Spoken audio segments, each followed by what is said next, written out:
La sera prima del fatale giorno, Fantozzi e Filini fecero un miserabile, disperato tentativo. Pronto, ragioniere?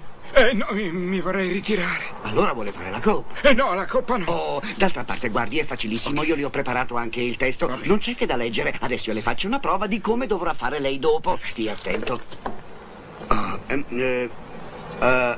Pronto? Il visconte Cobram? Camuffi la voce però, Benissimo, d'accordo. Qui parla l'illustre clinico Bergman Valadier. Che sarei? Sì. Ho visitato i suoi dipendenti, signor Visconte, ragionieri Filini e Fantozzi, e ho riscontrato in entrambi la sindrome di Menier. E pertanto sconsiglio, anzi proibisco, che partecipino alla sua bella iniziativa sportiva, altrimenti io declino ogni responsabilità. Grazie, buonasera. Facilissimo. Sì, però lei non ha fatto il numero senza numero. Senta, vuol partecipare alla coppa? No, la coppa no. Oh, e allora forza. Dunque camuffiamo la voce. Molletta, molletta, molletta. Patata, patata. Apra la bocca. Oh, imbuto. Lo regga. Asciugamano, asciugamano che copre. Oh, e ora attengiamo. Respira.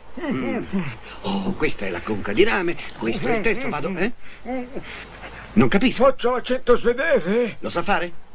Lo faccio, va bene. Oh, faccio il numero. Ecco.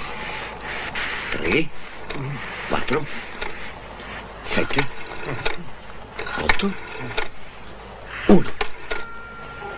Nella conca! Svedese! Buoni! Fantozzi, è lei? Contento? Vede? Mi ha rovinato tutto. Accento svedese.